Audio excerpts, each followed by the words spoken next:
Assalamualaikum warahmatullahi wabarakatuh. Halo teman-teman, jumpa lagi di channel ini. Oke, gimana nih kabarnya?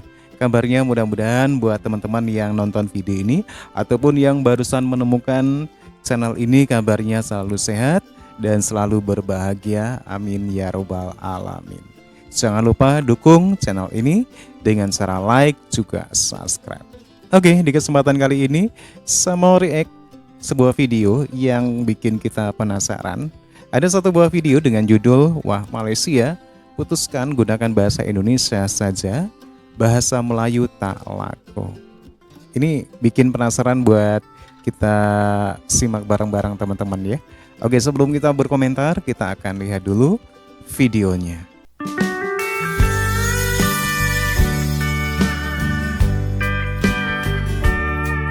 Pemilihan bahasa Malaysia saat ini terbatas, yaitu menggunakan bahasa Indonesia atau bahasa Inggris. Dan itu pilihan yang masuk akal, mengingat bahasa Melayu Malaysia semakin kurang diminati.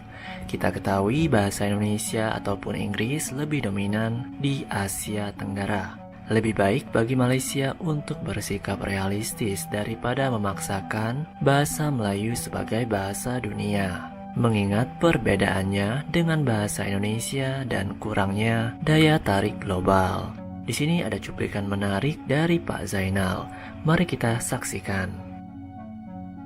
Konferensi tingkat tinggi ASEAN, KTT ASEAN yang diadakan di Labuan Bajo. Ada perbezaan dalam istilah bahasa Melayu Malaysia. Iya, beda. Bahasa Indonesia. Bahasa Indonesia memilih KTT, Konferensi Tingkat Tinggi ASEAN. Sementara di Malaysia digunakan Sidang Kemuncak ASEAN daripada terjemahan bahasa Inggeris.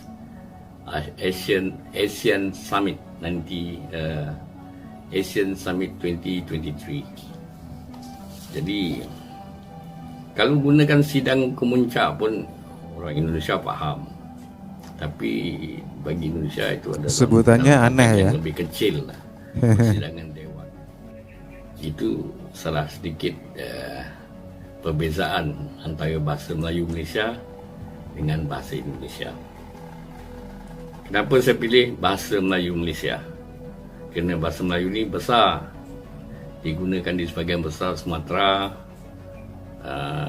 Kalimantan, serta Kepulauan Riau dan Selatan Thailand, serta Singapura dan Brunei. Jadi itu saya pilih bahasa Melayu Malaysia. Di Malaysia, bahasa yang digunakan adalah bahasa Melayu Malaysia. Jadi kalau kita rincikan, memang orang-orang di Malaysia ni lebih faham bahasa Indonesia dibandingkan dengan orang Indonesia yang kepahaman terhadap bahasa Melayu Malaysia agak terbatas. Walaupun majoriti perkataan bahasa Melayu tu mereka fahami, tapi ada istilah yang mengelirukan seperti perkataan budak. Kalau kita ikutkan secara halus, budak membawa makna orang suruhan. Memang dalam bahasa Melayu sendiri di Malaysia ni pun banyak yang menggunakan perkataan budak sebagai orang kanan dia atau anak buah dia atau pekerja dia. Kalau budak, kalau anak ya nggak pantas ya. Orang suruhan. Begitu juga perkataan gampang. Gampang ni di Malaysia sebagai satu istilah yang negatif. Dia berasal daripada perkataan anak gampang. Di Indonesia pun anak gampang juga. Jadi mana di Indonesia mudah. Orang yang melahirkan tanpa ayah. Mudah kan? Mana dengan mudah tanpa ikatan pernikahan melahirkan anak. Itu namakan anak gampang, anak mudah. Tapi di Indonesia, di Malaysia istilahnya sudah berbeza, mempunyai konotatif yang negatif kan. Dan banyak lagi lah.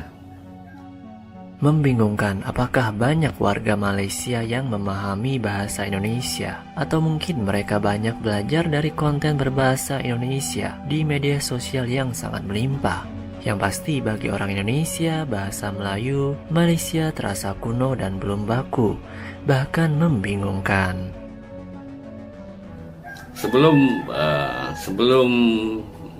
Sumpah Pemuda 1928, bahasa ni dikenali sebagai bahasa Melayu di Indonesia.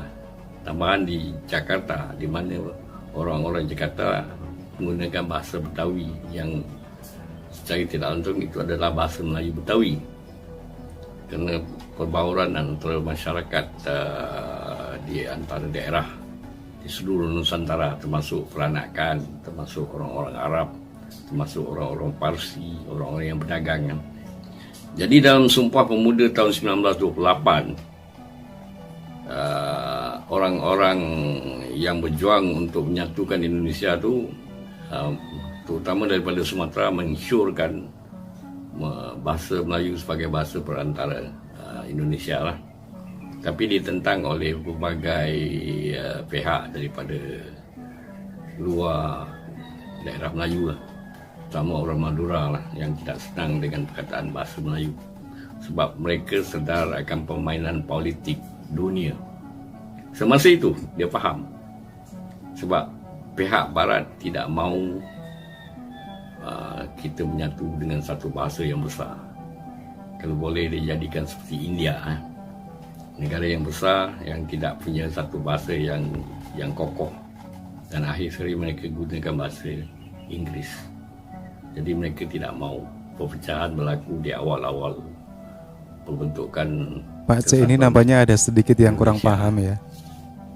Dan mereka faham akan permainan politik dunia.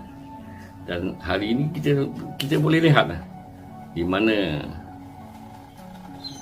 kalau kita gunakan istilah bahasa Melayu, banyak yang menentang. Kerana permainan politik dunia yang tidak mahu satu bahasa yang dominan di kalangan penduduk yang ramai.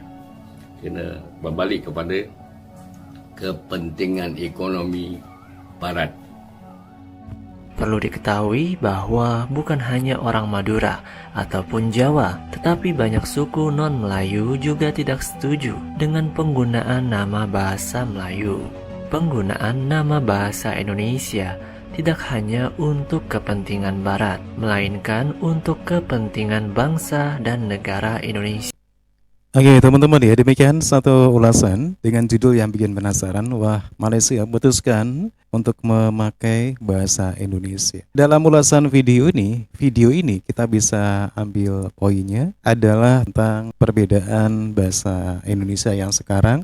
Dan juga nampaknya Pak C. Abidin ini nggak terlalu paham bagaimana Indonesia dengan lahirnya Sumpah Pemuda dengan menamakan bahasa Indonesia. Indonesia itu nggak cuma satu suku saja Pak C ya, ataupun teman-teman semua. Indonesia itu terdiri dari ratusan suku dan semua itu punya bahasanya masing-masing. Dan mereka pun semuanya belum tentu bisa bahasa Melayu. Kenapa bukan nama bahasa Melayu yang digunakan, tetapi diganti dengan bahasa Indonesia? Yang jelas, kalau tidak demikian, Indonesia tidak akan mungkin terbentuk. Inilah tujuan utama dari terciptanya bahasa Indonesia. Sayang banget Pak C ini nampaknya kurang memahami satu hal yang ini. Oke teman-teman ya, demikian. Menurut teman-teman gimana? Silakan teman-teman bisa berpendapat, bisa berkomentar. Dan jangan lupa dukung channel ini dengan cara like juga subscribe. Terima kasih dan wassalamualaikum